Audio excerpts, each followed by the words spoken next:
TTS test.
Look out, there's a Chinese drone right above your head. It's coming right for you. There's a Chinese drone right above your head. It's going to bomb you with communism. That was a drill. That was only a drill, okay? Listen, that was just a drill. You need to be prepared. There are drones above your head right now. We will discuss that at the end of stream, towards the end in the fun section, but be aware. There are drones above you, and it's an issue. Hi, hello, how you doing? My name is Waldo, and I am here to feel the politics with you. I hope I didn't scare you, but you need to be in a state of cat-like readiness for the drones that are above your head right now. Be careful, okay? I am excited that chat is working again. My last stream, the chat did not function at all. This just wasn't here. I'm going to check a couple of tech settings before we get started so that I can make sure that all these things are working. I think, let's see about all of the cool buttons that I have. I have chat working. TTS is still being incredibly slow, which is cool and slightly hilarious. If you're in Kick chat or Twitch chat, but not YouTube chat, you can do exclamation TTS, and the robot will very, very, very, very slowly, 60 seconds to 2 minutes after you type it, we'll speak it out loud. So get your zingers in early. Stay vigilant, patriots. That's right. You gotta maintain a state of cat-like readiness for these drones. It's an issue. So let's double check. Let's look at some of these stream buttons that I have. There is this one over here. I think I go to widgets, right? And then I go to, well, we can check the emotes real easy. We can go right here. We put in a Drama Llama, and then an Emo Waldo, and a Conservative Blind Spot. And we can hit enter, and it should bounce around the screen. Look, there it is. Okay, so that one's functioning. The... where's the other one? Where is it? I have alerts. There it is, alerts. Make sure the alerts work, because I actually got a subscriber last stream, and it didn't show up. KBP gave me a bit, and it didn't show up. You didn't see Joe Biden's smiling face, and that made me sad. That made me mad. So I'm going to press the buttons right now. Where are those buttons? As soon as I find them. Here they are, here they are, here they are. Okay. So test the alerts. Test a subscription alert. Turn the friggin' frogs gay. There it is. Every time you subscribe, you turn a frog gay. Hope you're proud of yourself for doing so. Tip donate button. Okay. I think that's just what you call standard. I might have to update that. If you become a follower, I think it also turns a frog gay. Friggin' frogs gay. Right, you've turned a frog gay. If I get raided, clearly you'd be a crazy person, so... That's a lot of nuts! That's a lot of nuts. And then the biddy one. I'm sure it'll work too if these other ones did. There it is. Every time you send a bit, it makes Joe Biden just so happy. Okay, there we go. Those all function. What is next? The next thing to test is the slots. I know KBP loves it. Fashion Killer, hi, how you doing? Thanks for coming in. There we go. So that one is functioning as well. I just lost 50 points, but it's okay because I have infinite number of points. The points over on Kick Chat and Twitch Chat, they are a complicated form of cryptocurrency. If you take 1,000 of those points to Starbucks, give them the 1,000 points and $6, they'll give you a cup of coffee. That's how they function. That's how they work. That is the deal I have going with them. Let's see. What other button? Oh, yeah, my little things. I didn't mean to scare you, but you should always be afraid. That's right. What are we doing? We're checking on one more little button. Where's my button? My Crimbus button. Is my Crimbus? Yeah, my Crimbus button still works. So Crimbus is still here. It is Crimbus time, so very exciting. When we need to discuss the war on Crimbus, we will press that button. My blind spot is still here. Good job, blind spot, conservative blind spot. And my anime hair. Well, I got to move it because I've been playing with the camera a little bit. So anime hair is there. Okay. I think we're good on anime hair. And we're good. Okay. All right. That's all my buttons. So I am ready to stream now. The website that I run all this stuff through went down itself about 2 days ago. Couldn't be reached, couldn't do anything. Chat didn't show up. None of those things appeared. None of the alerts. Very sad. I was upset because I had a whole rant about Luigi typed up.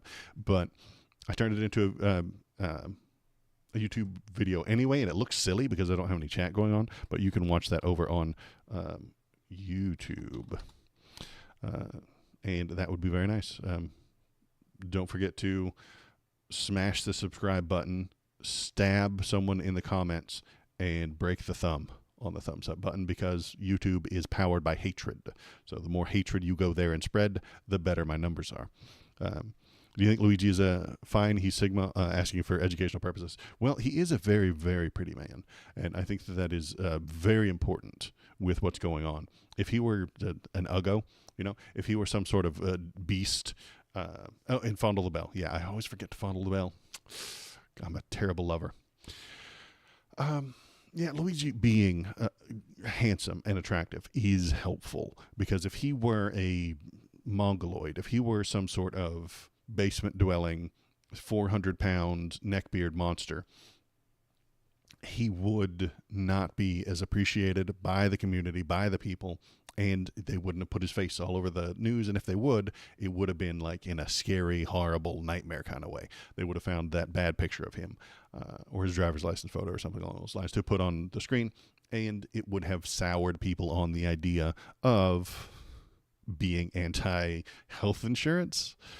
Your chaotic good characters gotta look nice. They do. You gotta have a high charisma score if you're going for chaotic good. Your Robin Hood is always gorgeous, isn't he? They always pick the best looking guys for Robin Hood, and that is not an accident. You need him to look good. If Robin Hood were a gangly monster, no one would take him seriously. Now, even if he was ugly, it would have liked him, because the guy he killed was low-key evil. Right, but that's because you have principles, Fashion Killer. Normies don't.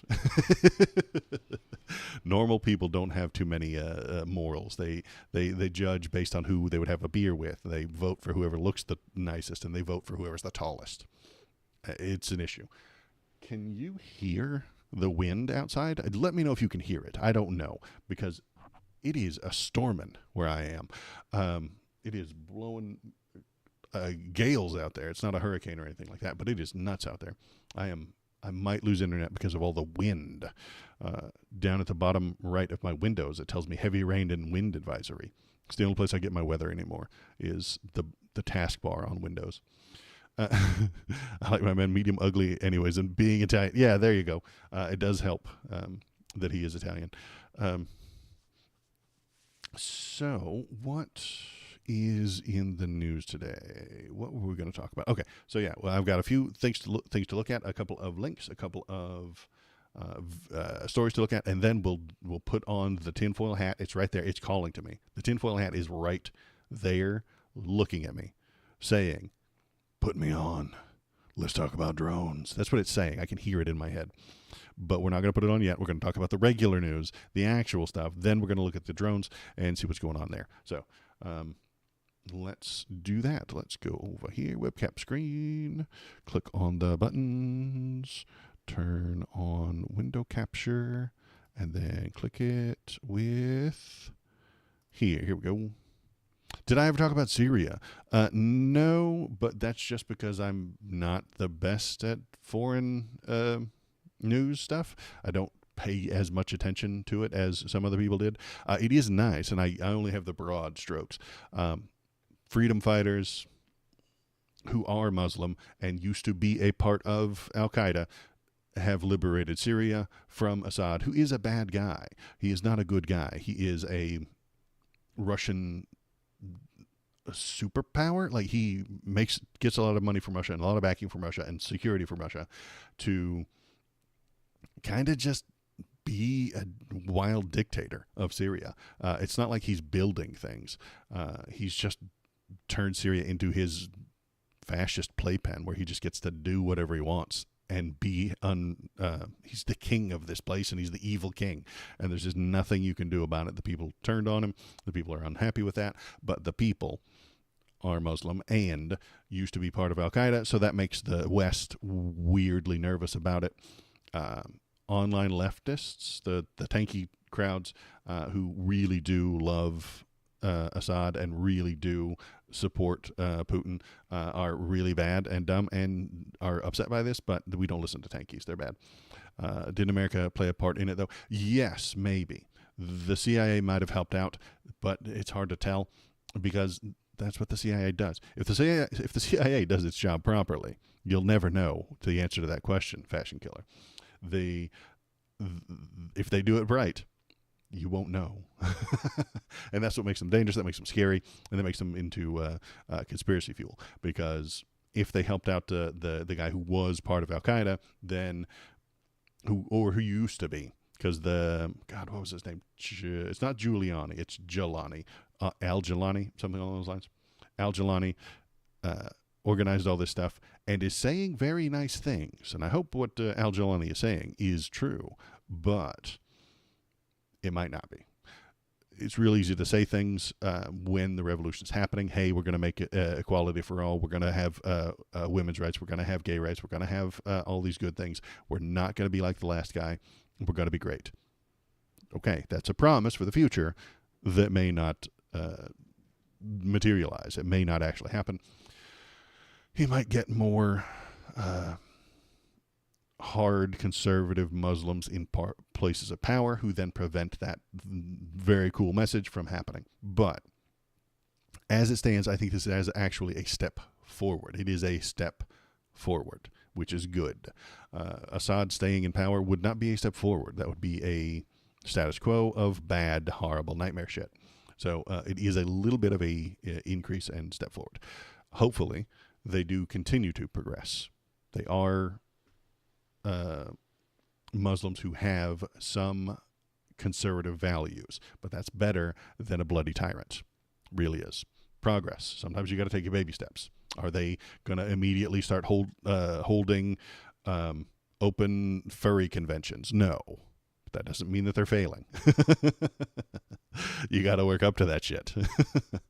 Assad is going to pick up his eye doctoring again, but in Russia. And I hope he does. I hope he finds all kinds of peace doing eye doctoring in Russia. That sounds fine. They could sponsor him. They could set up a little clinic for him. You could go there and you get your eyes checked by Assad. That sounds delightful.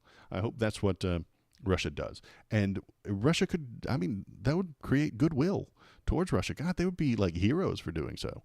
They would maybe they could take a few more evil dictators. Find another Kim Jong-un could leave North Korea and go start up a little business in Russia. Wouldn't that be lovely? He could start a little cafe where you sip tea and watch American movies. That would be delightful. And then South Korea could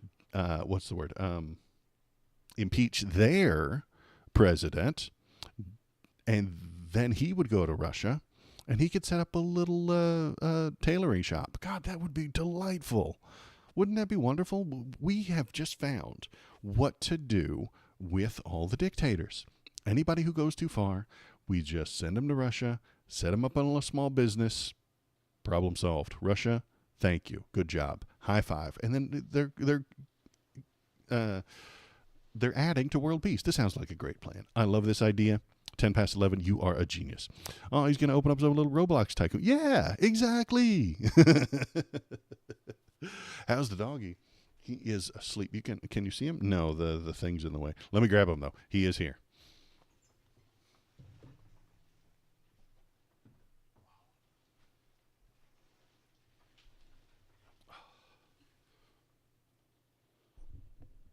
There's Bobo, the baby bark boy.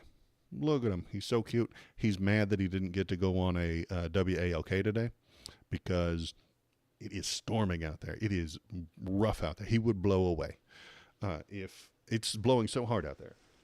Like, I can hear the rain beating down on my house, and he would blow away, and he would have a bad time, but he doesn't understand that. I tried to get him to go outside, but he doesn't get it. He doesn't like it. So, yeah, his hair is so long. Look how long his hair is. yeah, he is getting scraggly, I guess. All right, you got anything to say about Syria, Bobo? No? Okay. No comment.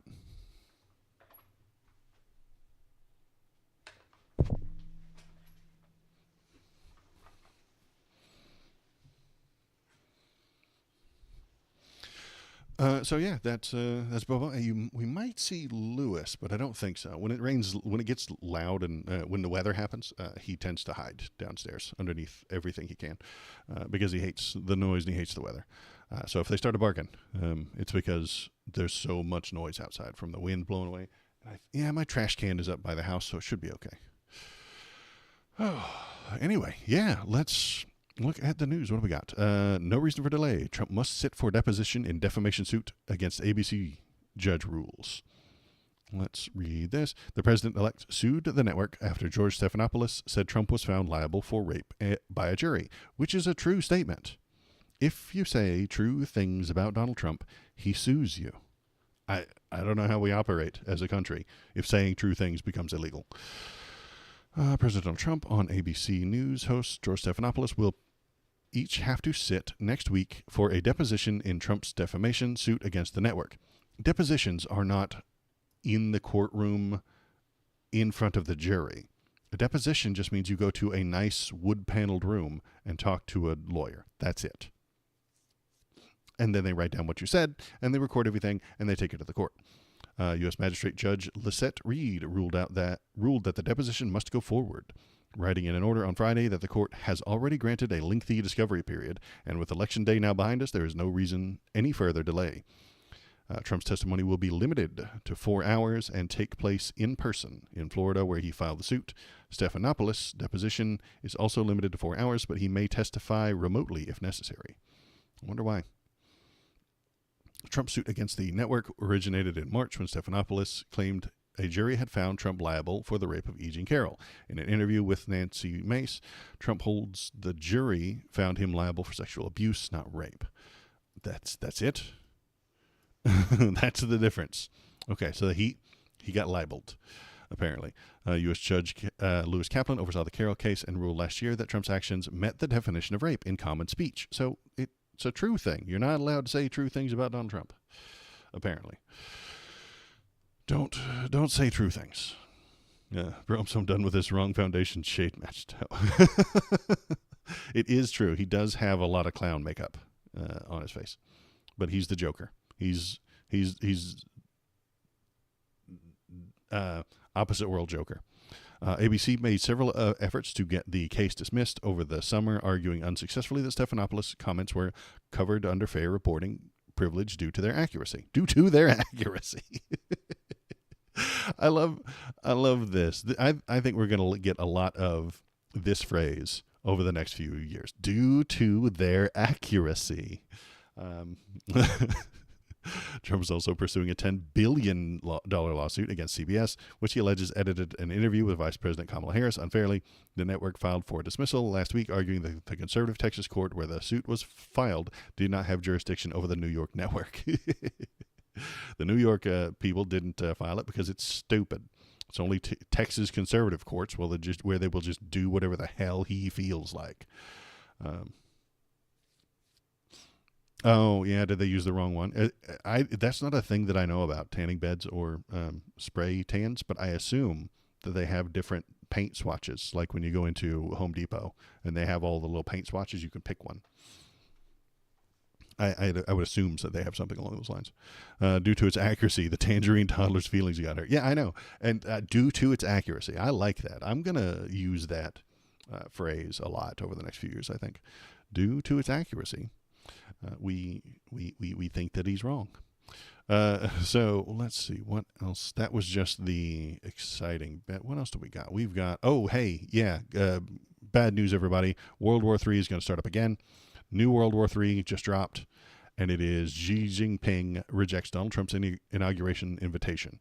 So Donald Trump, being the conceited thing that he is, invited Xi Jinping, the leader of China. I don't know, what is he, a president or something? He's in charge. He's president for life over there in China.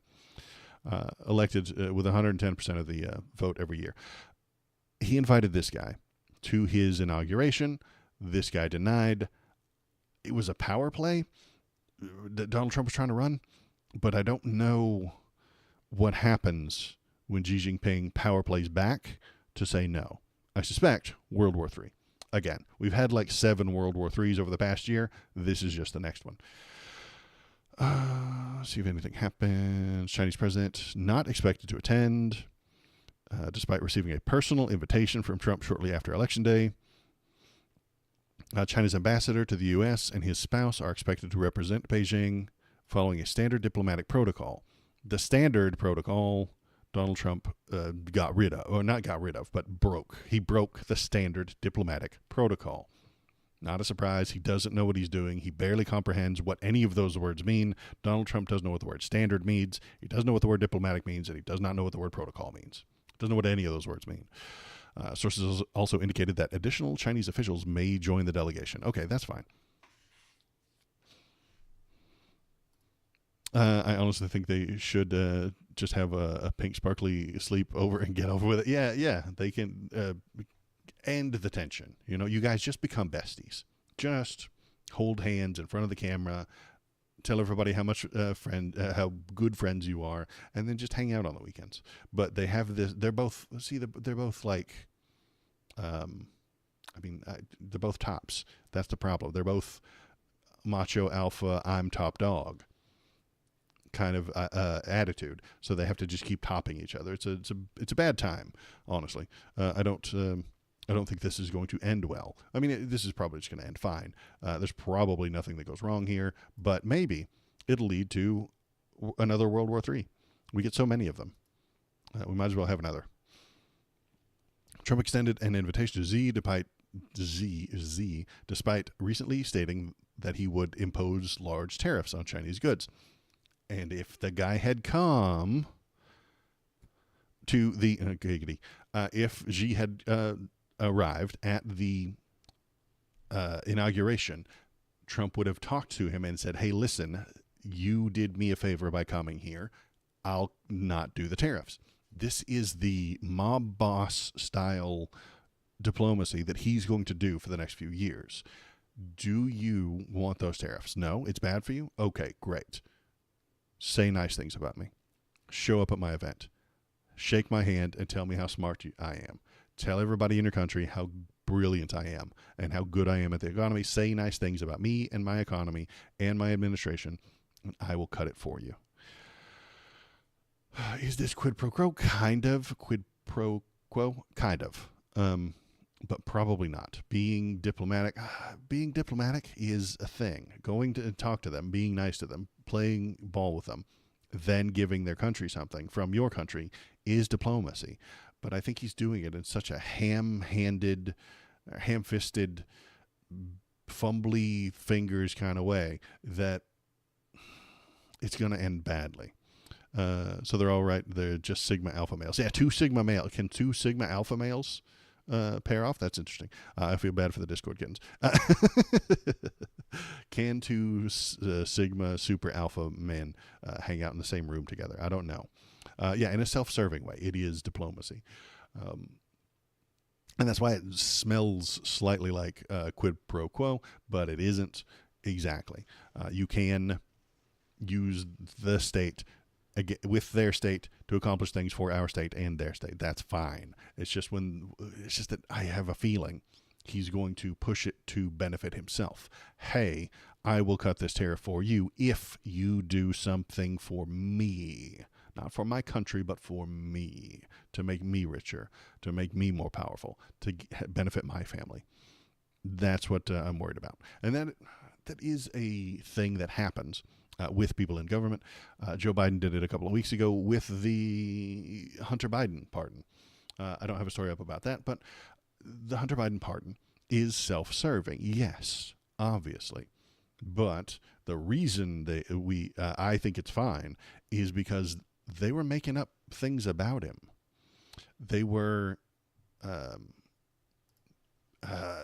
inventing new crimes to go after Hunter Biden for. And the FBI guy just came out to say he lied.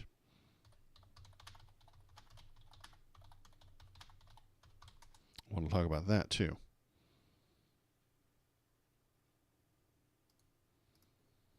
I forgot to bring this one up, but here we go. There it is. Boop.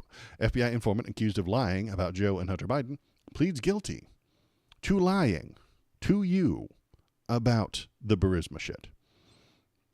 So that thing that Waldo's been saying was horseshit and isn't true, and Trump's been, and the entire conservative media apparatus has been telling you is true, made up, lie, who cares? They're not going to tell you about it. They don't care. The accusation is all that matters. That's why I say it. That's why I've said it 1,000 times. The accusation is all that matters, because they don't care what's true, what's real, what's correct. They only care about the accusation.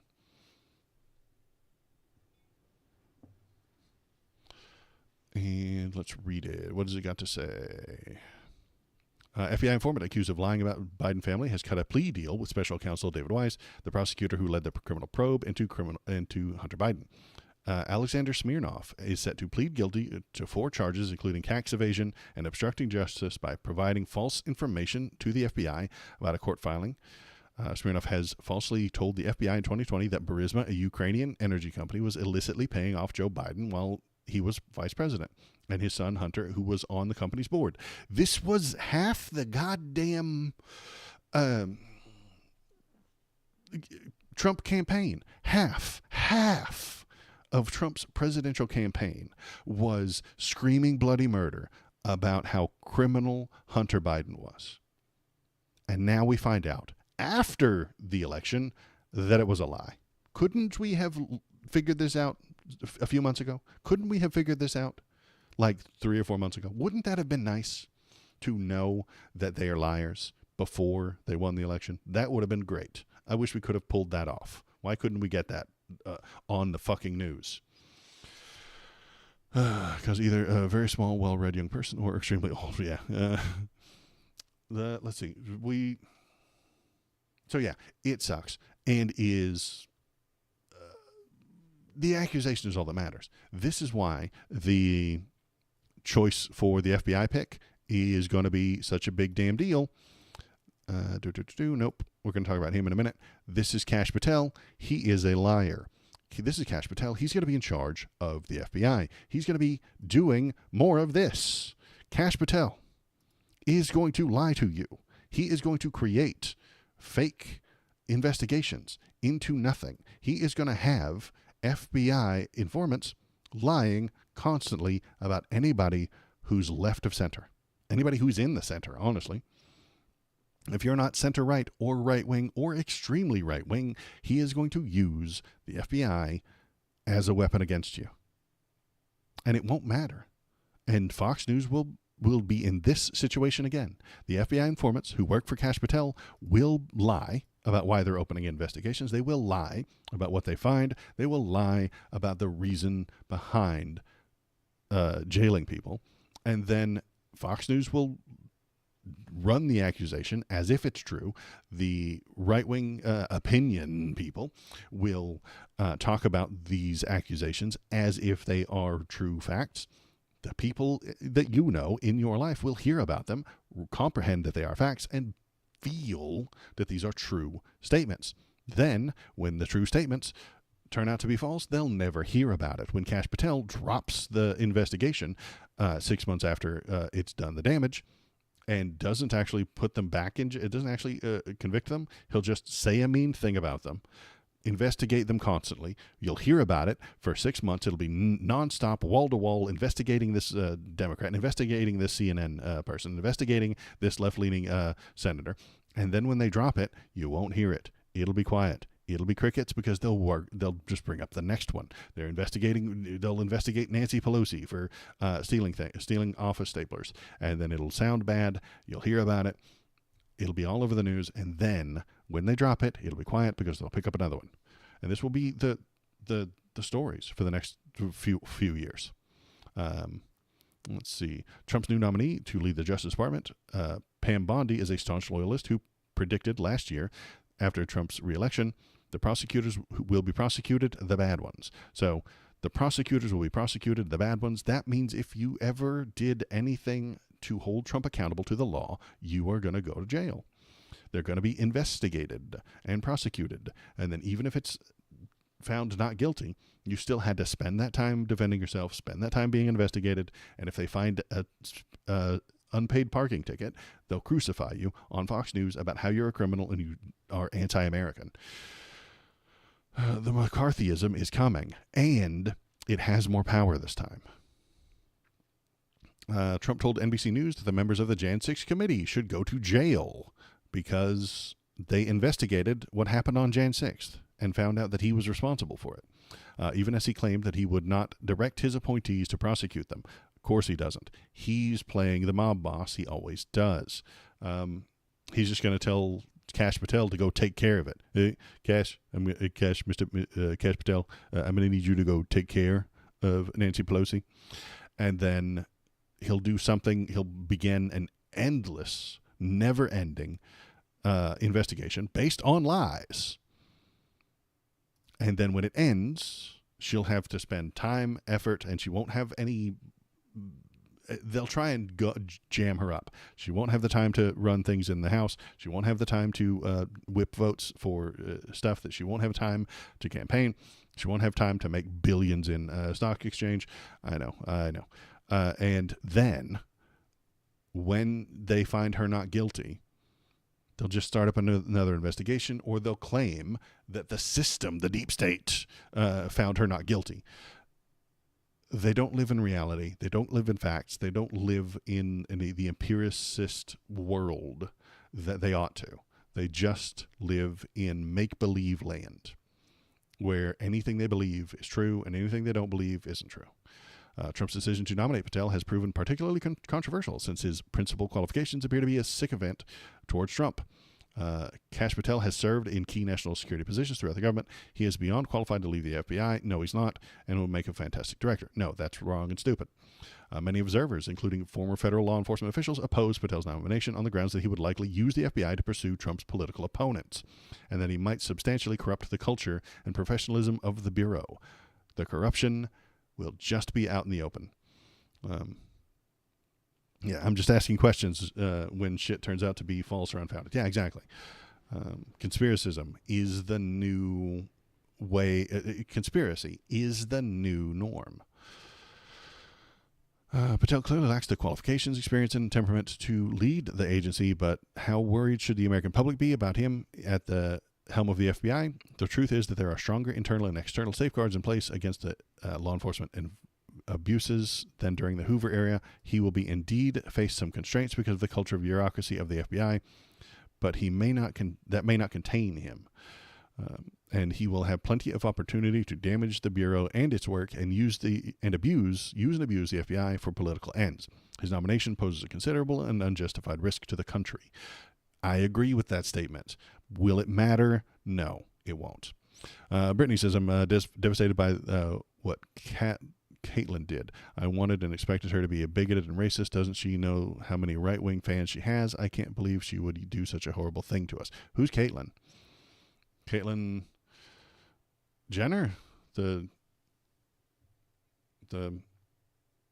head of the, the Kardashians. Caitlyn Jenner's been a piece of shit for a very long time. If that's who we're talking about. I don't know if that's who we're talking about, but it is. So let's get rid of him. Let's keep that one. We're going to get rid of this one. What else do we have to talk about today? Oh, hey, look. Speaking of living in make-believe land, let's continue with that idea. Tommy Tuberville says he paid close to $1 million in Social Security, and that's impossible. Tommy Tuberville does not know how math works. He does not know how numbers operate. He does not know how addition works. He does not know how subtraction works. He does not know how multiplication works. He does not know how percentages work. Tommy Tuberville is lying about math. And he doesn't care. And it doesn't matter. And this won't hurt his chances to ever be reelected.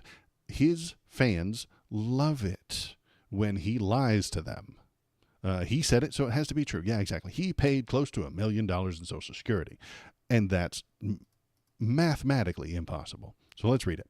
Someone's done the math and found out that he is a lying sack of shit. But it doesn't matter. Man, if you're lying about your opinions, if you say, I have the opinion that X shouldn't happen or Y shouldn't happen, great. That's an opinion. That's very hard to factually disprove. I don't like spinach. Okay, great. You don't like spinach. There's no mathematical formula involved there. I don't... Oh, is there any food that I don't like? It's very rare for me not to eat a thing. I don't like corn. There you go. In real life. I don't like just kerneled corn. You know, I just don't like it. There's no math behind that. There's no numerical value you could set to a piece of corn and then put it on my plate and figure out. There's no math there. Math is nerd shit. Exactly. 10 past 11. You've got a message, and I love it. And you're always correct. Math is nerd shit. And by pointing out that Tommy Tuberville literally could not have paid $1 million into Social Security, I'm doing math, and math is nerd shit, and Republicans are not nerds. Okay, he doesn't know how much $1 million is. He doesn't know how much he pays into Social Security. He doesn't know how much normal people pay into Social Security, because that would be counting, and counting is math, and math is nerd shit. I just wish he wasn't in charge of the fucking government. You know, if you're gonna say math is nerd shit, that's an opinion you're allowed to have. But go do fucking something else. Go do something else, Tommy Tuberville. You absolute fucking moron.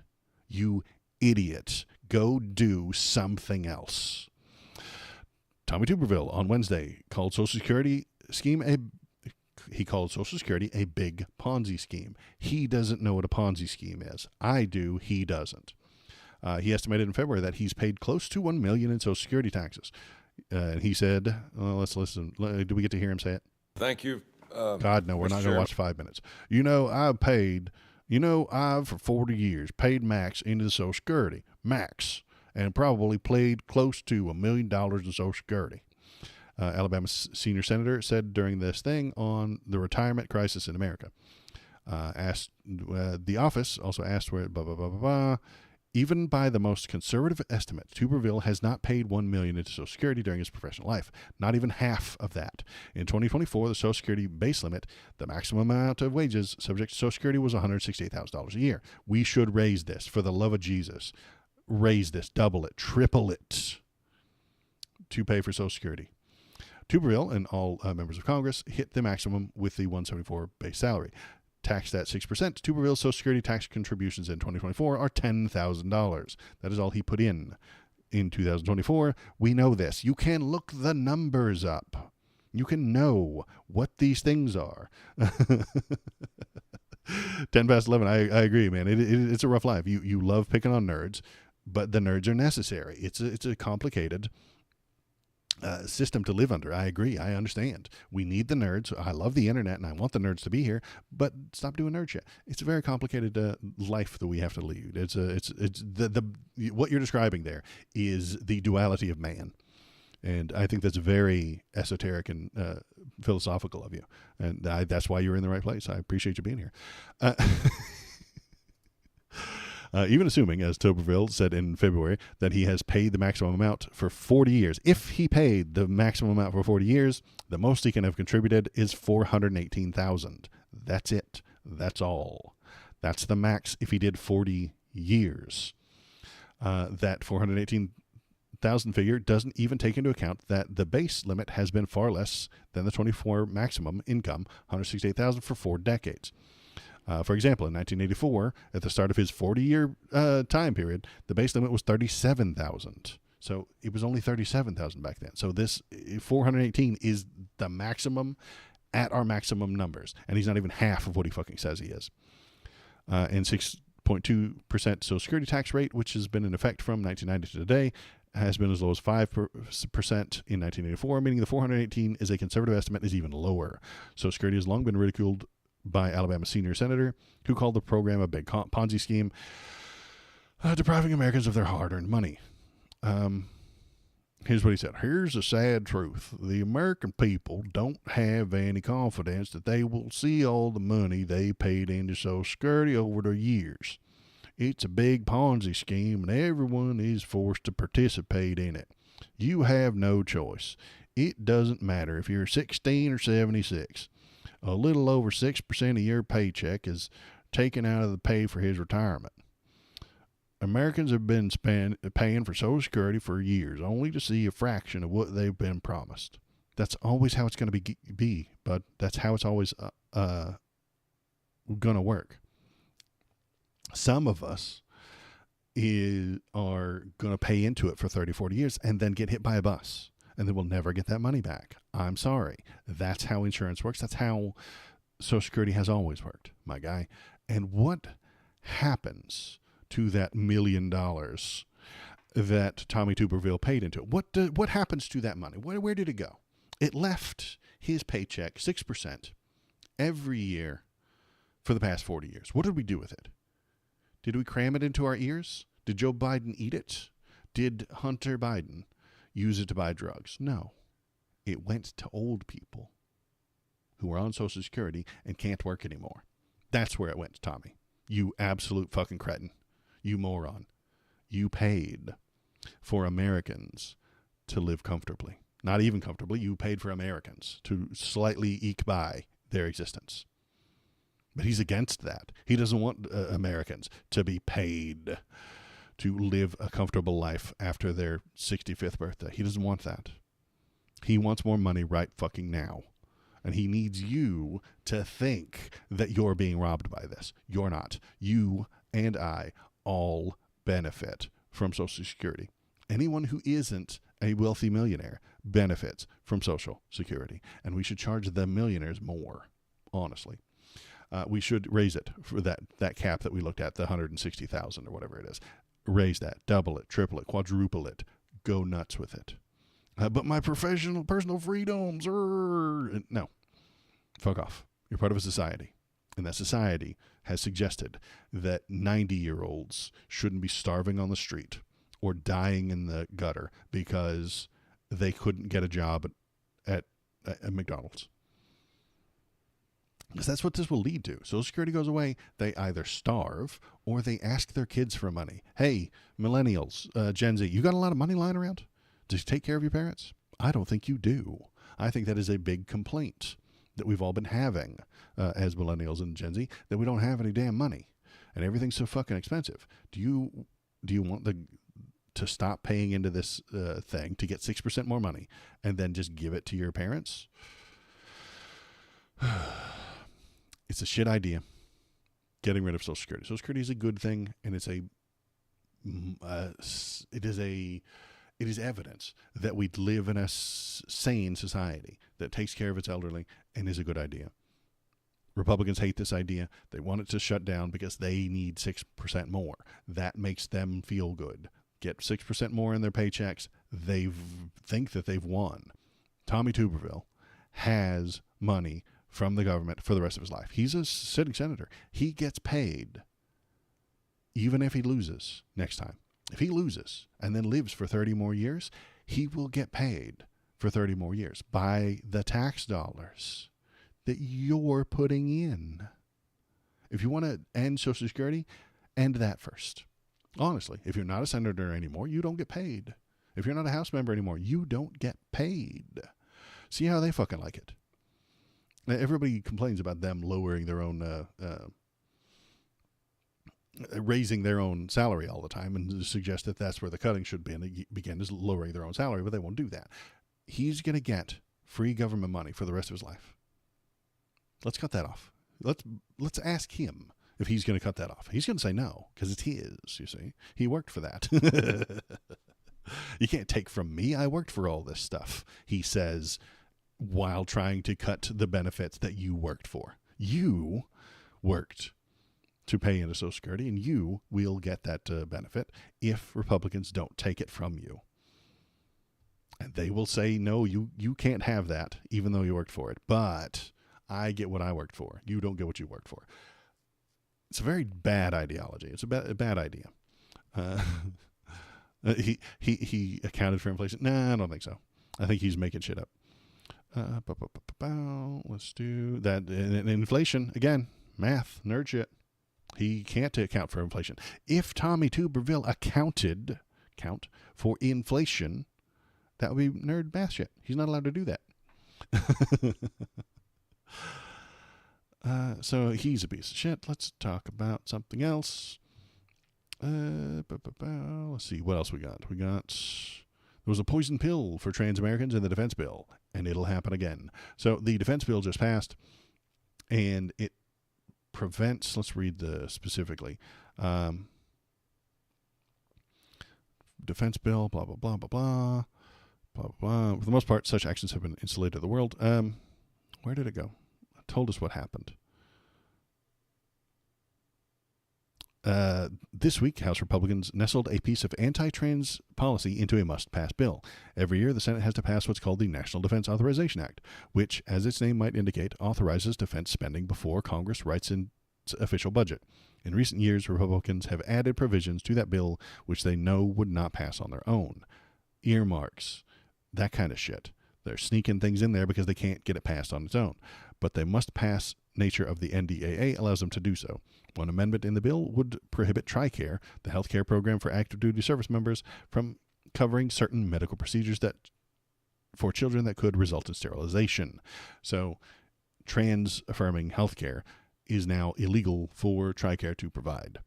This wouldn't pass. It couldn't get Dem votes. It couldn't get enough Republican votes.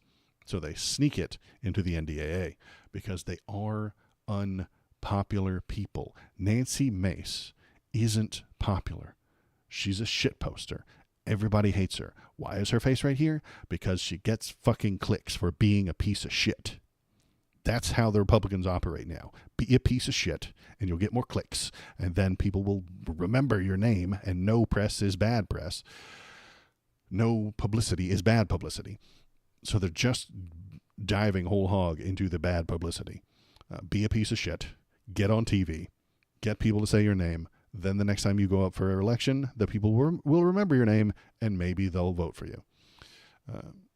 So just do bad things. That's the message that I think they're sending. Do bad shit, and maybe people will not know and blame the other side. Honestly, so this is bad news, but it is exactly what we will see over the next few years.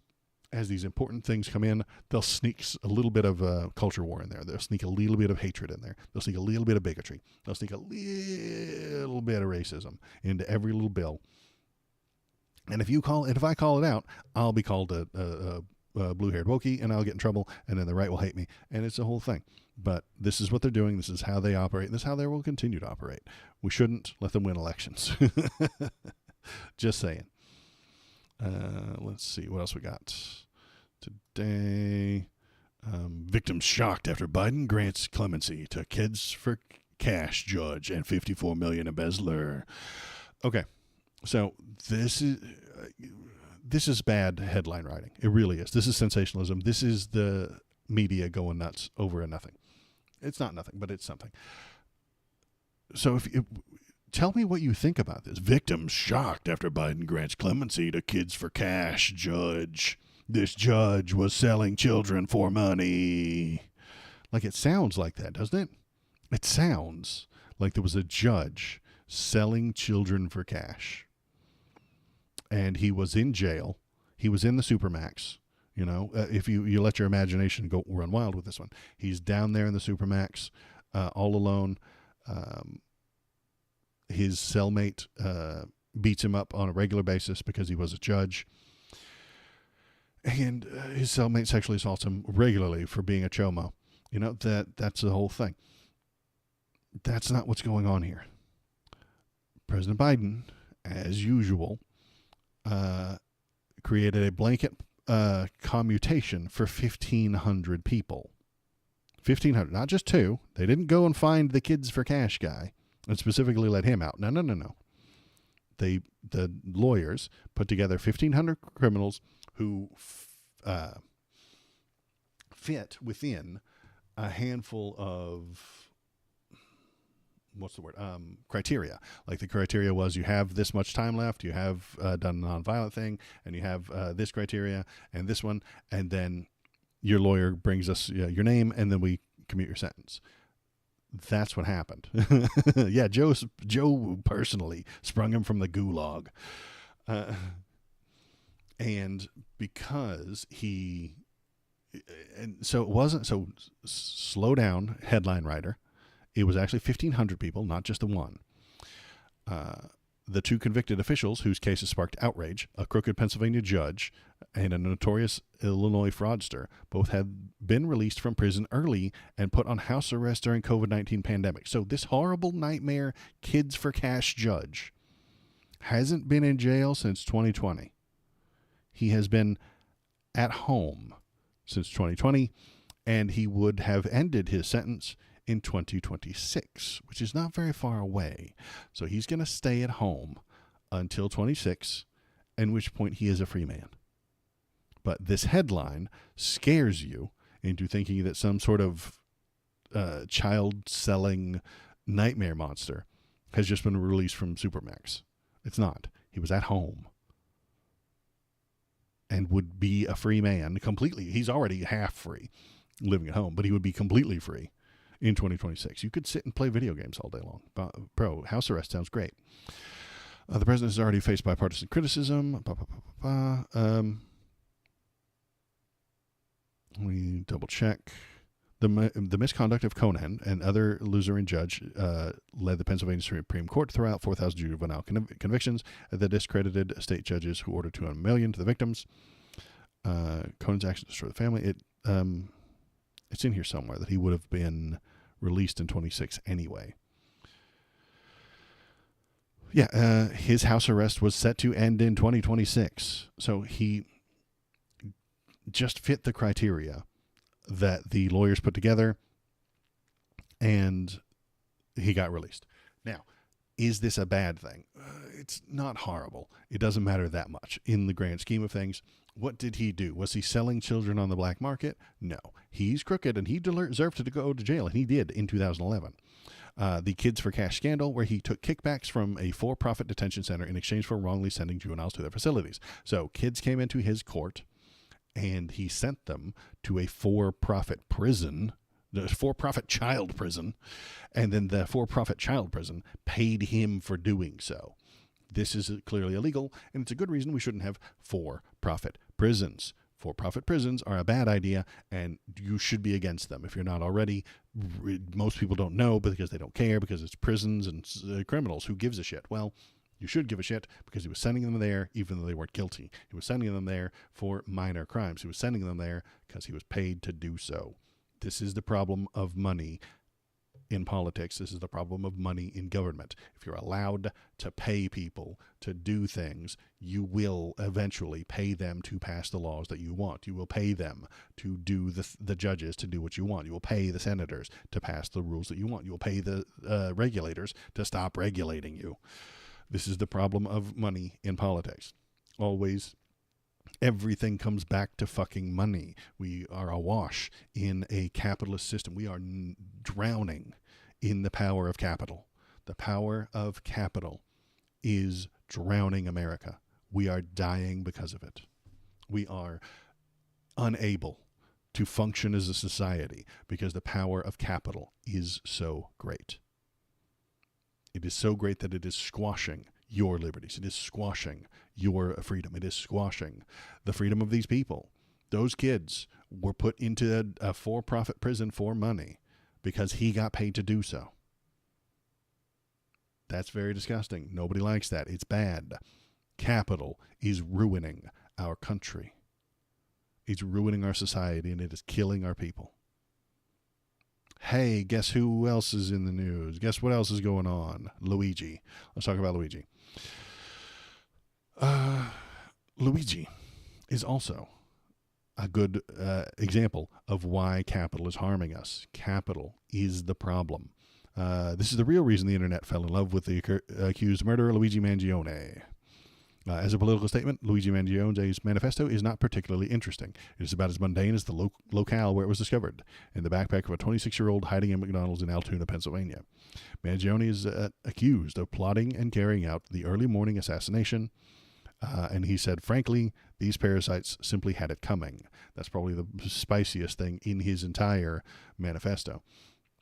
It should go without saying that Thompson's murder was indefensible. It was both immoral and impotent. It won't meaningfully improve healthcare for anyone. But if Mangione's actions were wrong, and they were, deeply morally and legally wrong, his broader charge of corruption and greed is basically correct. And that's why the internet loves him. That's why everybody's all over it. We know that these people are corrupt. We know that they're greedy. We know that even if you don't vocalize the words the way Waldo vocalizes them, you recognize that money is the problem. You recognize at some sort of deep feelings level that paying for health insurance, then having your claim denied, is wrong. It's bad. It's terrible. Having people die or go into bankruptcy because of their sickness is wrong. I recognize that. You recognize that. We all feel it together. That's why Luigi struck such a nerve. That's why I think we could come together on this issue. The people on the right hate paying health insurance and having it denied. The people on the left hate paying health insurance, having it denied.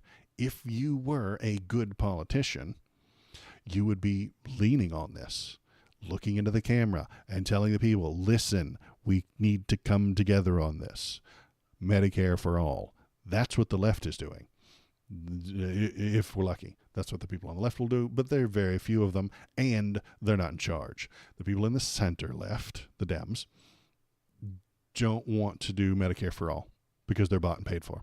The people in the center don't want to do Medicare for all because it would change the status quo. The people on the center right don't want to do Medicare for all because they're bought and paid for, and the people on the right don't want to do Medicare for all because it's socialism and it'll lead to communism. And they might kind of be right. It would lead to more socialism, and that's a good thing if you ask me. But ask them, and they hate it. So let's keep reading.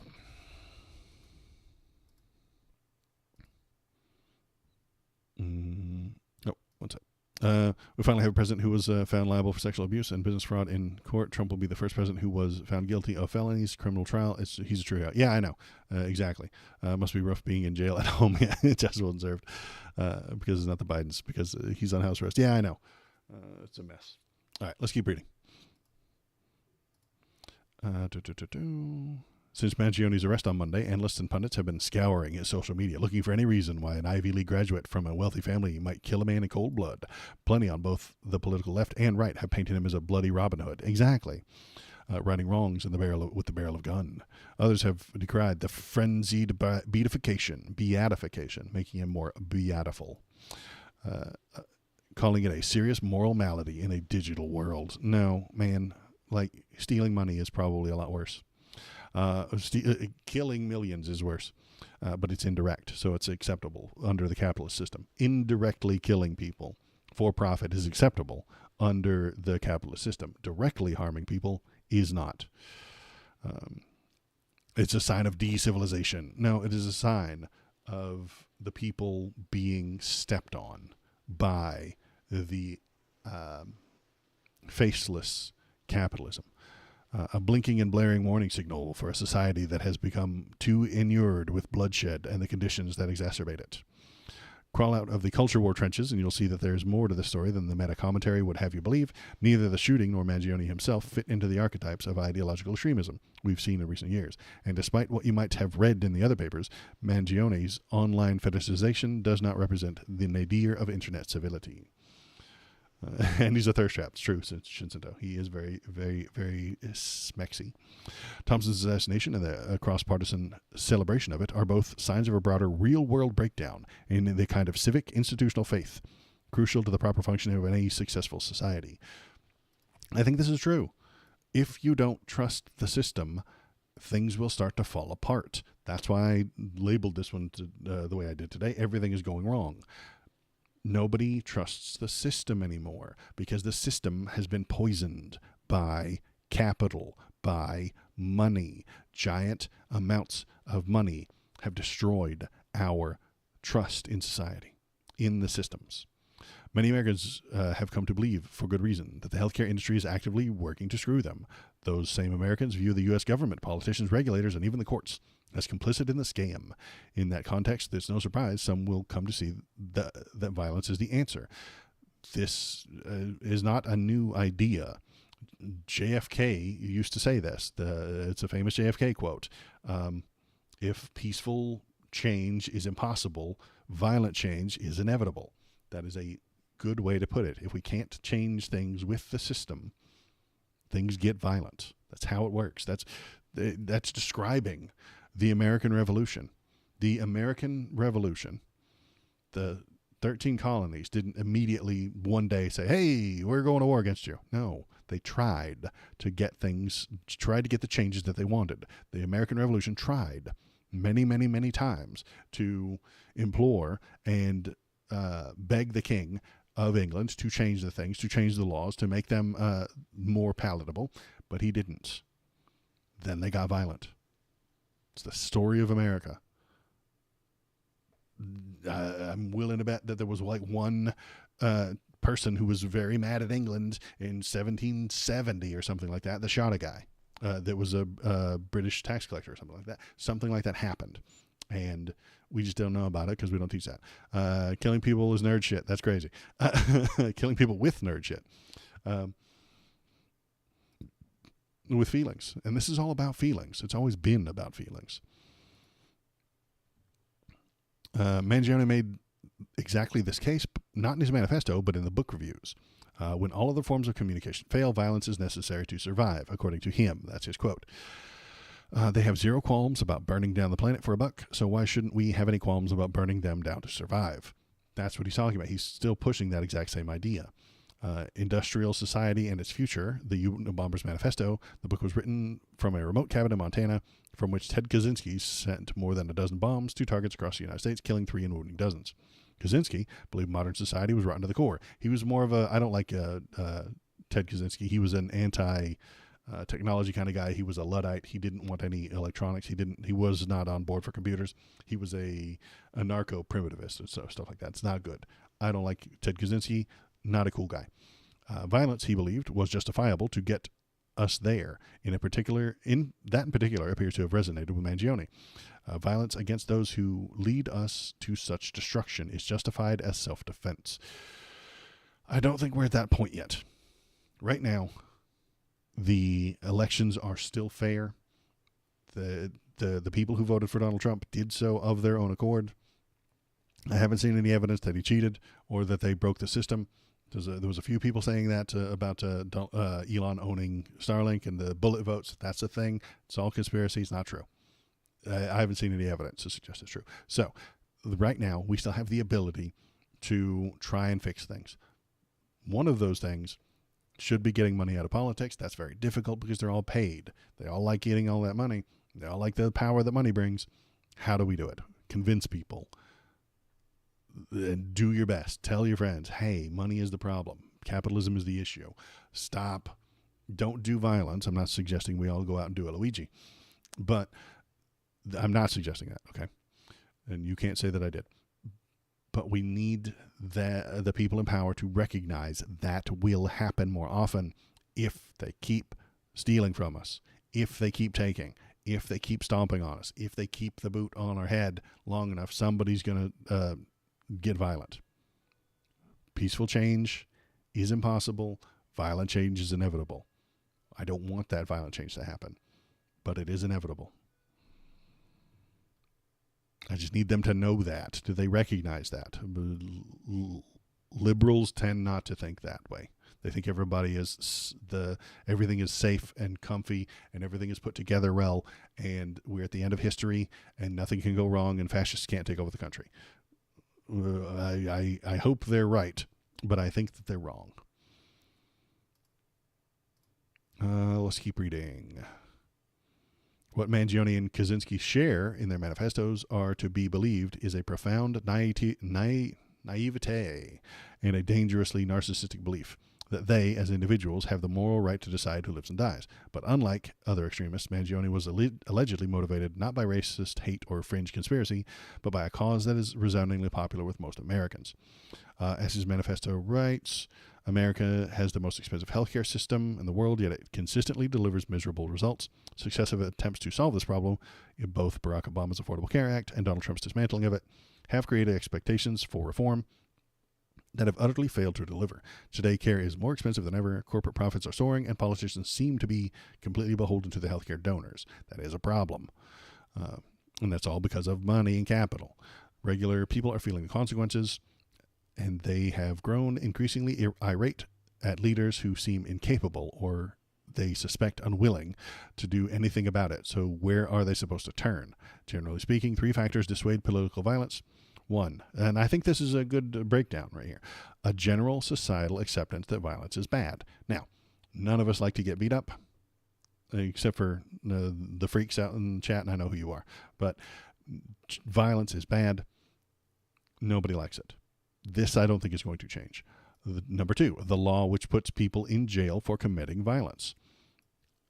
This might be changing. Why is this maybe changing? Donald Trump is going to pardon the Jan 6 rioters. The law put people in jail for their violence they committed on January the 6th. Donald Trump is going to release them.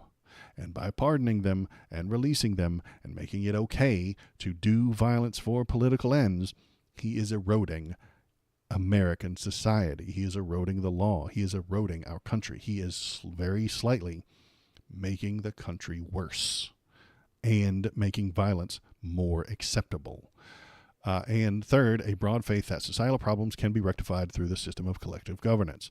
This is the thing I was mentioning, where this is the peaceful transition. This is the peaceful change that you can tell your senator, and your senator recognizes that you have a problem. And if 1 million people tell their senator that they have a problem, he can do something about it, or she can do something about it. We're woke over here. If we get to the point where we don't think that the senators will change things, if we're hurting, violence becomes more likely. If we get to the point where we think that violence doesn't put you in jail, violence becomes more likely. And then we will start justifying the violence. Is the violence bad? Yeah, of course it is. But they had it coming. But he was pretty evil. But he did steal a whole lot from a lot of people. He did cause a lot of harm. That's the justification. These 3 things that this guy is describing here, he's got it nailed. He's got it right. And the 2 at the bottom are falling apart. They really are. All of that is now breaking down. Yeah, exactly. They're breaking down to at least some extent. American democratic machine has become calcified, meaning that it can't move, it can't change. As faith in the system continues to decline, more Americans will become less concerned with breaking legal prohibitions. At some point, the social prohibition on violence won't just weaken, it'll shift. Exactly. If you don't get in trouble for doing violence against the people above you, it will happen more often.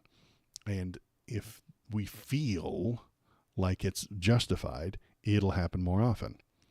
And if we feel that nothing gets done without it, it'll happen more often. More violence is on the way. I hope everybody knows that. I hope I'm not shocking anybody with this take. More violence is on the way. It's coming. Sorry. I hope you don't. I don't want it either, but it is coming.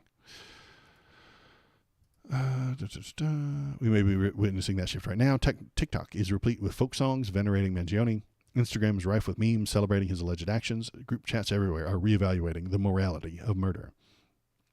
This killing is not, as some have suggested, part of a broader trend in radicalization. We've seen a rise in extremist violence, but those incidents have generally been motivated by religion, hatred, ideology, or a belief in conspiracy theories. This is the right-wing violence. And here is the difference.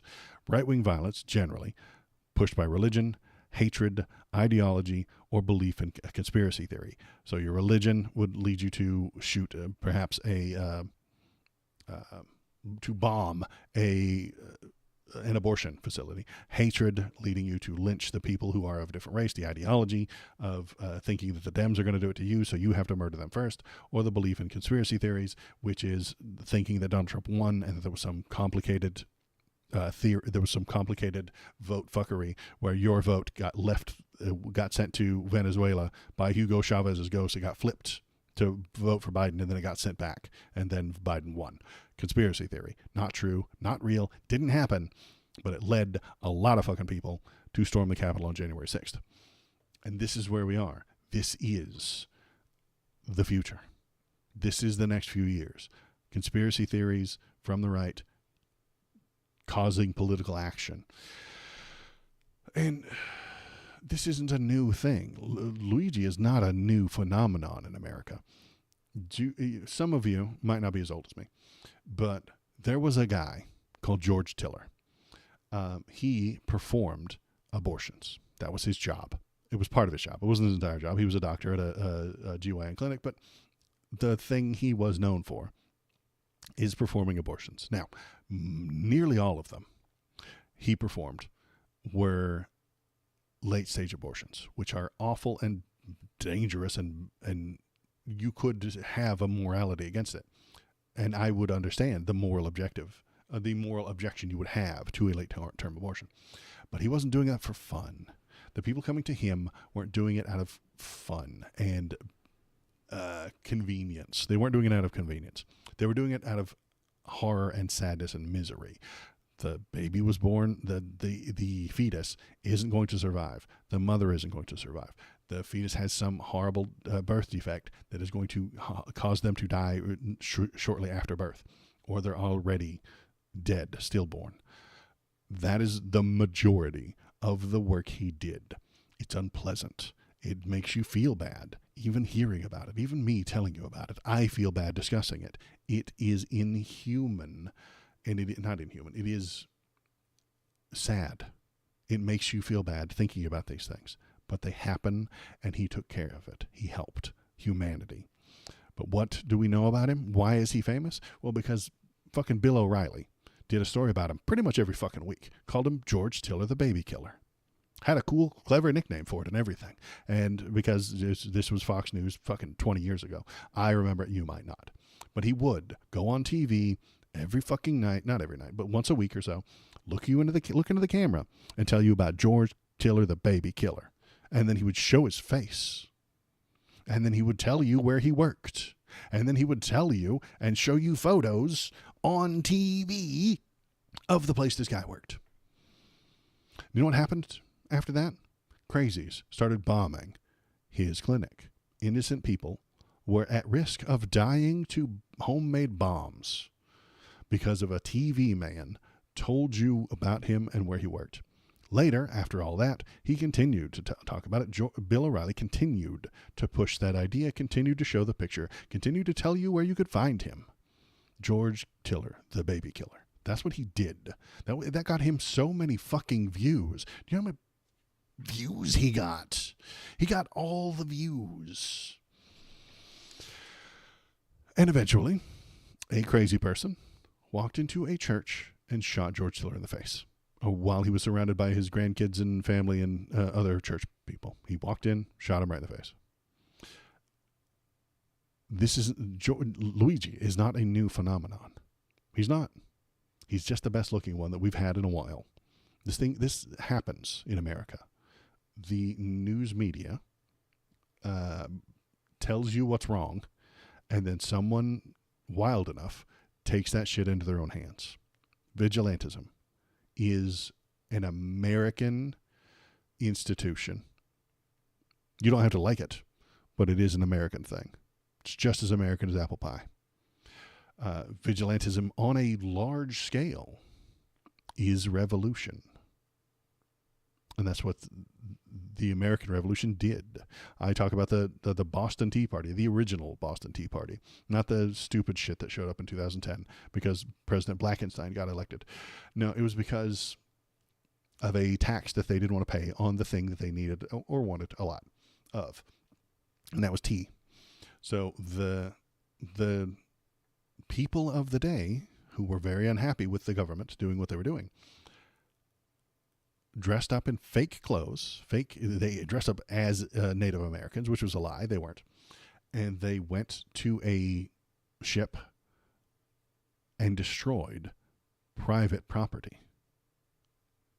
They did. If any Republican gets pissed off about BLM protesters burning down a what was it was not Safeway, it was the drugstore. What's the name of that drugstore? Not Safeway. I go there every day. The Walgreens. If the right wing gets upset about the BLM rioters burning down a Walgreens, that's just the Tea Party.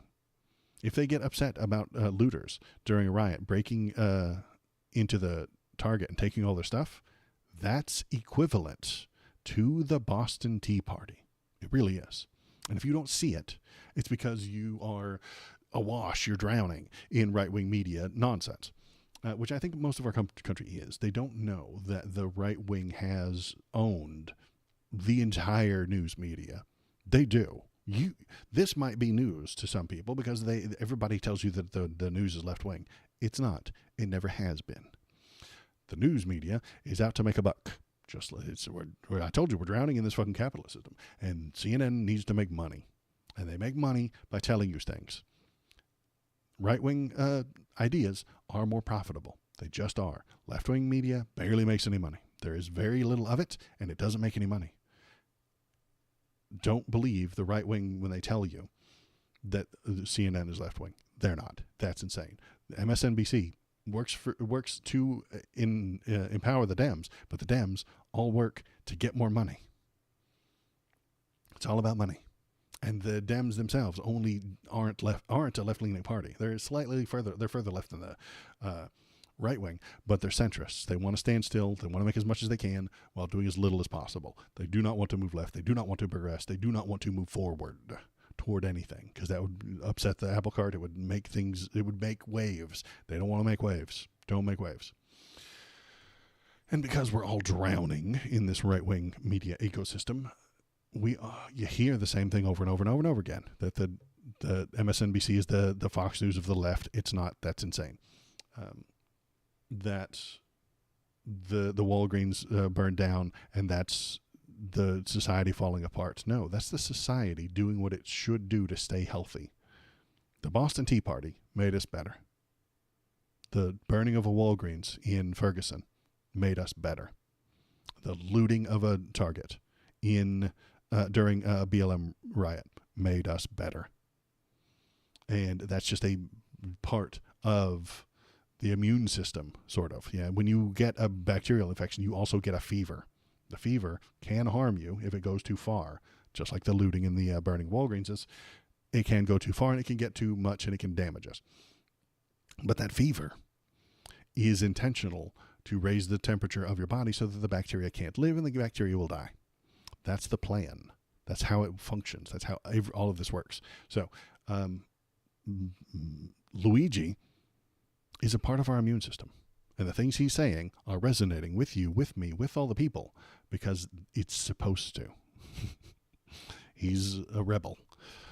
And our entire fucking country was built on rebellion and rebels. Mangioni's alleged attack was not random. It was in the name of a political cause that the vast majority of Americans agree with. That's new. That's not new, motherfucker. I don't know who this is a liberal writing it for sure, but that's not new. He's wrong. Happens all the time. So is it wrong to call the attack a case of radicalization or extremism? It is instead vigilantism, right? I agree with that. And we have a telling comparison. The evening of Mangioni's arrest, Fox News' Laura Ingraham was railing against those celebrating his alleged crime. This is a sickness, Nazi Barbie, Ingraham said. And yet, in the next breath, she introduced the next segment, Daniel Penny. A lot of people think he's a hero. Penny, a former Marine, confronted Jordan Neely, a black man having a mental health crisis on the New York City subway. Neely was aggressively accosted. Neil, it's spelt right here. Come on, internet, do better. Neely was aggressively accosting commuters, literally crying out for someone to take him to prison. Penny intervened, putting Neely in a chokehold and holding him for more than a minute after he went limp. Neely was pronounced dead, and Penny was charged with second-degree manslaughter. He was acquitted the same day Mangione was arrested. This is a poor person, Penny, riding the train, being legitimately accosted and yelled at by a mentally ill person on the New York City subway, of which there are many subways and mentally ill people on there. And then he put him in a chokehold to try to de-escalate the thing. This is also blamed on capitalism, man. Why is a mental health patient running around the New York City subway? Why? Because they have nowhere to go. Why is that person in public, making the public nervous, making them feel bad? Because they don't have any money. They don't have a place to go. Anywhere that could help him doesn't have the funds. Money. It always, always, always comes back to money every damn time. Neely can't afford health care, so he lives on the street. He can't afford health care, so he doesn't receive it. He has undiagnosed mental problems, untreated mental problems. He cannot afford a home, so he lives on the street and hangs out in the subway. You got to spend your time somewhere. And apparently the subway is great and cheap and easy, and you can just hang out there all day long. And then the cops don't ever hassle you, apparently. I don't know. Why aren't there cops in the subway? Honestly, why the hell aren't they on like one on every train? How they have millions of the guys. Even standing around would prevent some of them from doing things. Anyway, I don't know the logistics. I've never been to New York. It sounds fucking terrible. But this is a capitalism problem again.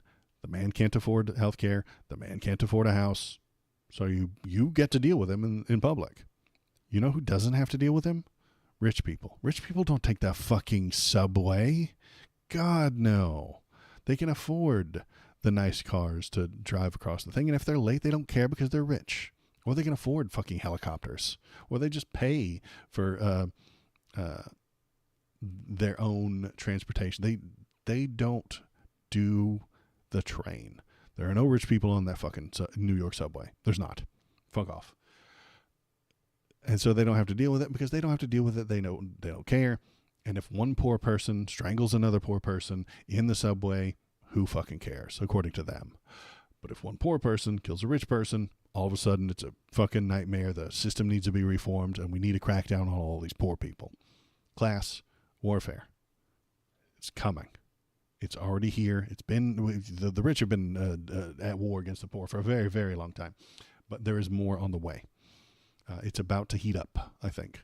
And especially as Donald Trump's tariffs make everything more expensive. As Donald Trump's tariffs make everything more expensive, the richest, most wealthy cabinet in the history of America will tell you that you're the problem, that it's your fault, that Joe Biden did this to you, or that you didn't work hard enough, or that you need to get a third or a fourth job and a side hustle to afford to live so that they can make more profit.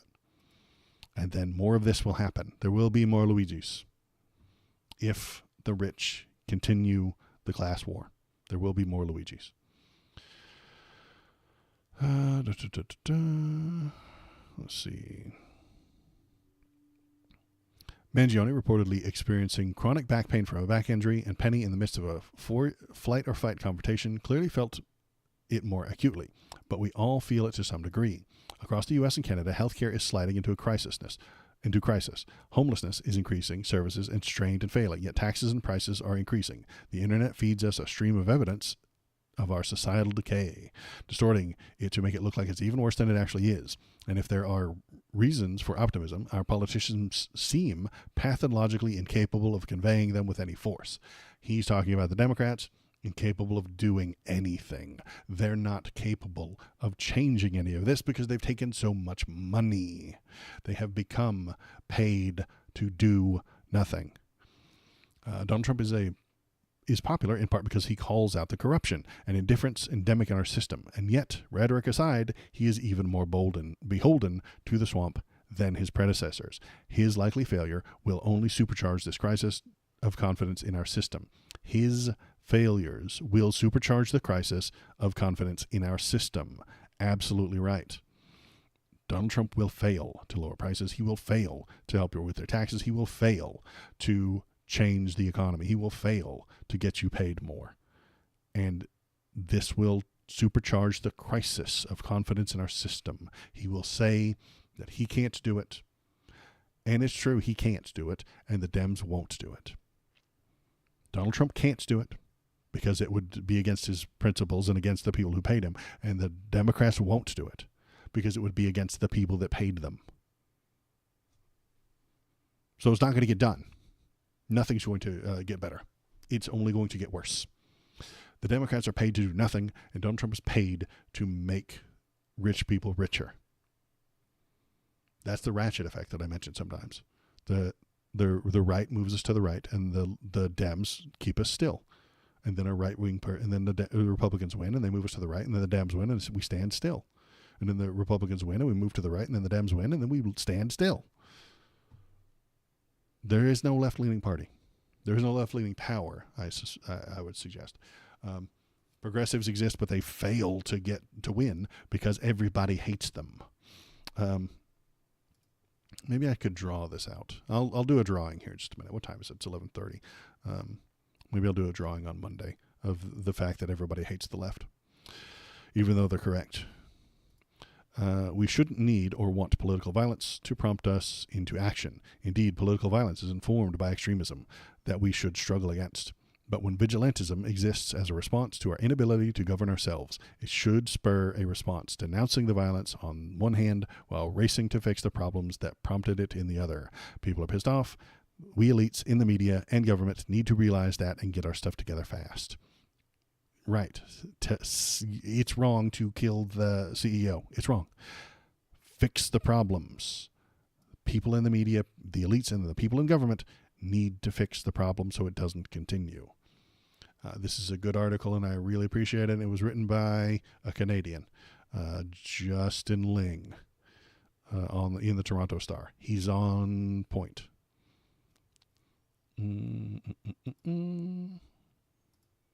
So, wow, I'm getting some weird light today. Sorry, I look dark. It's so bright outside with the storm that is coming through that it's just so bright in here. So I'm going to turn this thing up so that I look slightly normal, maybe. I don't know. I don't have enough. I don't understand lighting. I don't know how cameras work. I just want to stream all day. Let's do. Oh, yeah. Okay. It's time. I hope everybody was stuck around for it, but it's time. Here, nope, not that. We're going to keep that for later. Here we go. Everybody get your hats. Get your hats ready, folks.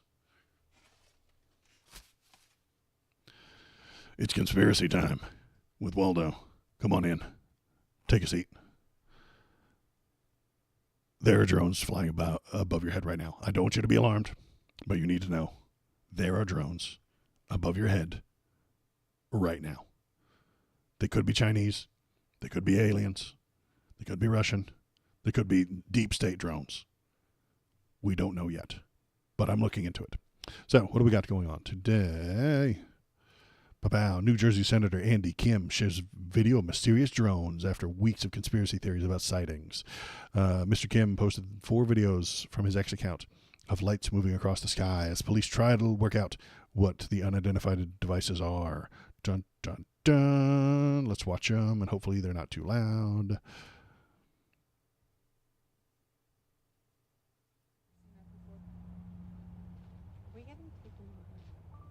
Lights in the sky.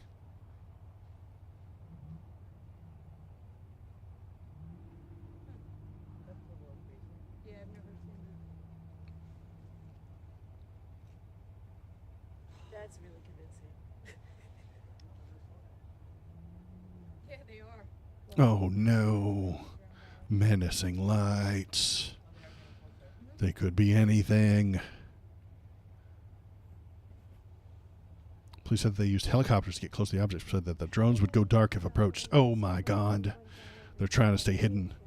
They don't want to be caught. My God. It's hard to get a good shot of what it. The end is here. The end is nigh. But not really.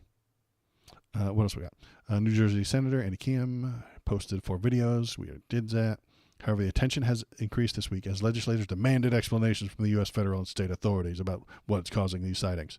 Mr. Kim said that an officer pointed out that the lights around him at the Round Valley Reservoir in Hunterdon County, solid white, while others flashed of red and green. What could be? That's an alien. Boy, that's an alien if I ever heard of one. Red and green. That's not human. Mr. Kim also said that some of the unidentified objects appeared to be moving in small clusters of 2 to 4. And they often saw 5 to 7 lights at a time. Oh, my God. Okay. We clearly saw several that would move horizontally and then immediately switch back to the opposite direction in maneuvers that planes can't do. Here, the lights were low and not associated with aircraft we could see on the tracker app. Let's see.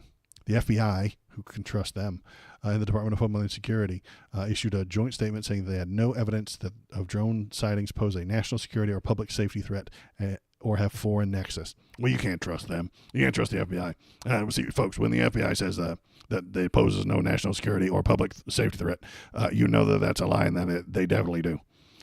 Let's see, whether the reported drone flights are actually drones or instead manned aircraft or otherwise inaccurate sightings. Let's see. Similar sightings have been reported in New York City. Mayor Eric Adams saying that the city is investigating, collaborating with New Jersey and federal officials. He wrote this on Truth Social, like, let the public know and now, otherwise shoot them down, said Donald Trump. We'll cover that too. Donald Trump calls for the mysterious drones to be shot down immediately because that's what you do with things you don't know. This is typical right-wing Republican reactionary. I don't know what it is. Shoot it. President-elect Trump on Friday evening called for the authorities to shoot down the mysterious drones that have been seen in the skies of New Jersey around the country. He also suggested that government must know more about the mysterious sightings. You were in charge of the government. You were the president one time. Like one time, a long time ago. Stupid as this might sound, Donald Trump was the president. I know that's hard to believe, but he was the president at one time. He was in charge of the government.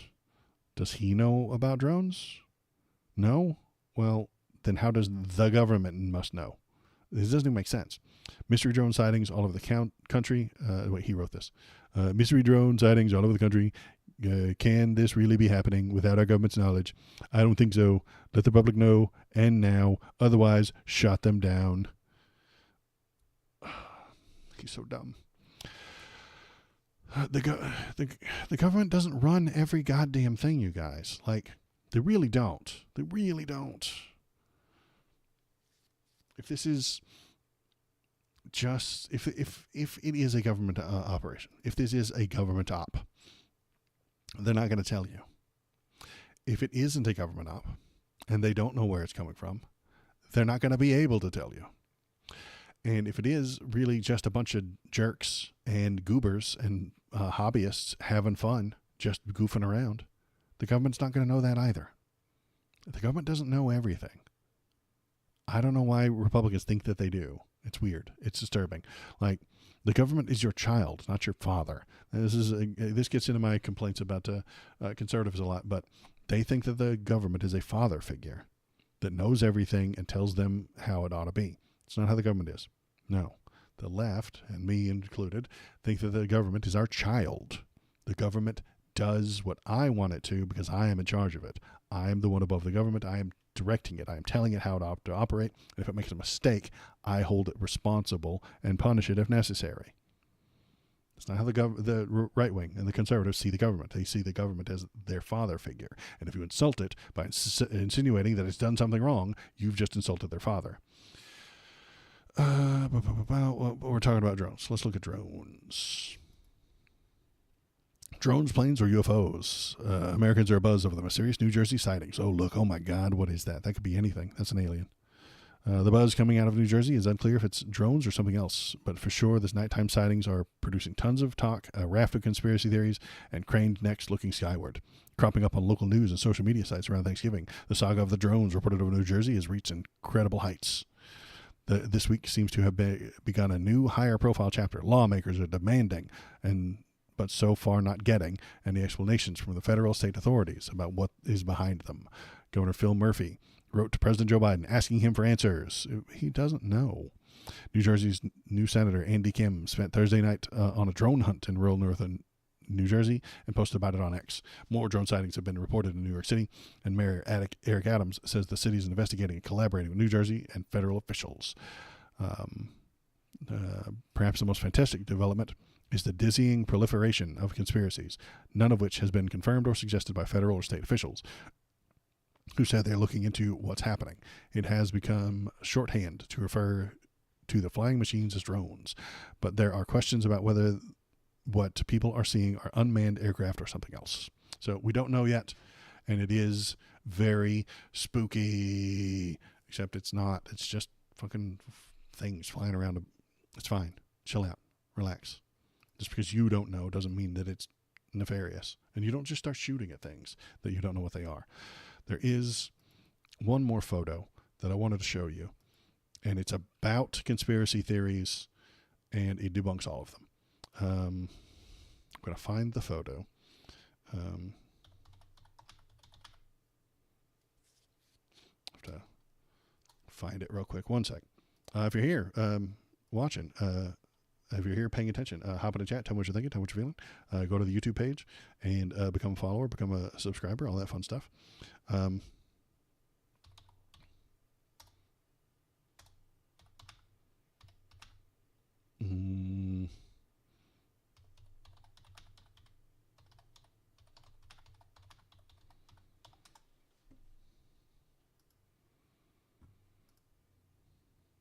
Here it is. Here's the photo. Boop, boop, boop, doop, doop, doop, doop. Can we get closer on this photo? Make it bigger? A new study reveals No, shut up, you son of a bitch. Shut up. Stupid autoplane piece of crap. Get out of here. This photo, you've probably seen it. It was a few weeks ago. This photo proves there's no such thing as a deep state. It proves that there is no such thing as an Illuminati. It proves that there isn't a secret cabal of leftists controlling the government. Because that is a plane. On board that plane, it was Donald Trump, Elon Musk, Trump's son, the Speaker of the House, and RFK Jr. All definite enemies of the deep state. The deep state hates everyone in that photo. The CIA, according to conspiracy theorists and people with tinfoil hats, the CIA hates everyone in that photo. That plane took off, flew through the air, and landed unceremoniously, normally, as it should. No unexpected turbulence, no anything wild. If a deep state existed, they would have crashed that plane. If the Illuminati truly was the enemy of all those people, it would have paid the stewardess to smuggle a hand grenade in there. If the deep state wanted these men dead, they would have used the secret CIA headache gun to shoot at the pilot as he's flying. And then, mind brace, and then he would crash the plane. If the Pentagon truly hated all of these people, they could have hit it with a missile. They could have hit that plane with a missile easily. Conspiracy is bullshit. I put on the hat to make fun of them. Conspiracy theories are nonsense. If they were real, this plane wouldn't have landed, it would have crashed, and all those people would have been lost. If there's an Illuminati, if there's a deep state. The fact that they didn't suggests to me that there is no such thing. And I can use their own logic against them. If the Illuminati exists, they would have taken that plane out. But they didn't. Because they're not real. They don't exist. Never have. Don't fall into conspiratorial thinking. It is a trap. It feels good to blame some sort of nefarious evil other for your problems, and then anything that goes wrong, you just blame them, and you never get out of it. It is a hole that feels comfortable at first, but then you dig, and then you can't get out of the hole. Don't dig out of that hole. It's not impossible to get out of the hole. Sometimes you can dig your way out. Sometimes you can reason your way out, but it's not easy. It takes a change of your mind, and people hate changing their mind. Humans really, really, really hate changing their minds. So just don't get started. And that's what we've got coming for the next 4 years. Lots and lots and lots of conspiracy. Lots of it. This hat is going to get a lot of use over the next 4 years. Donald Trump is going to create the conspiracies. He's going to misunderstand a government issue. He's going to create a delusion, and he's going to spread the fear of it. That delusion that he creates, just like the migrants that are stealing your jobs and your unemployment, and the 4 million illegals that voted for Hillary, and the asylum the empty asylums in South America that have shown up at the southern border. All of that is not real. It's not true, but he thinks that it is. He thinks it's completely honestly true, and his followers believe it. Belief is the problem. Stop believing things. Stop believing in conspiracy theories. There's going to be a lot of them, and it's going to be real fucking hard to dig our way out of this hole that Donald Trump is going to leave us in. He is going to lie so obviously, so blatantly, so often, that when he is done, and if we even have a society anymore, if we have a culture, it will be radically different than what it was 10 years ago. It'll be radically different than what it is today. We're going to have to rebuild. We're going to have to reorganize. We're going to have to reassess what is good, what is right, what is correct, what is real. Be good on that part. Do your best not to fall into conspiracism. And that is my stream for today. That is about it for me today. I've covered all the things. If you are paying attention, if you want to, is it still raining? Yeah, it is, and it is bright and sunny. It is disturbing out there. It is. You could earlier in the stream, you could see the. Whoop, it's hard to point at things. You could see some wind and rain and stuff like that coming through the light right here. So yeah, it is bright out there. It is incredibly windy. I don't know if you can hear that, but it is howling out there. And the trees are shaking, and the sun is bright as hell. It's very weird. It's very strange out there right now. I'm going to go take a look. And that's it for me today. I will be back on maybe I'm skipping Mondays. Sorry. I can't do as many streams as I used to because I have to have this fucking job thing for money and capital. Again, we're all drowning in capital. So it's been taking a lot of my time lately. So I'm skipping the Mondays. So I'll be back on Wednesday for another stream. If you see anything cool that you want to talk about, in the meantime, go over to the Discord. I see everything that's there. Go to that Discord, say hello, argue with anybody that's there, leave links to fun stories, and then I will look at it on Wednesday. If anything big happens, if giant happens, maybe I'll come on in the evening, but that'll be it.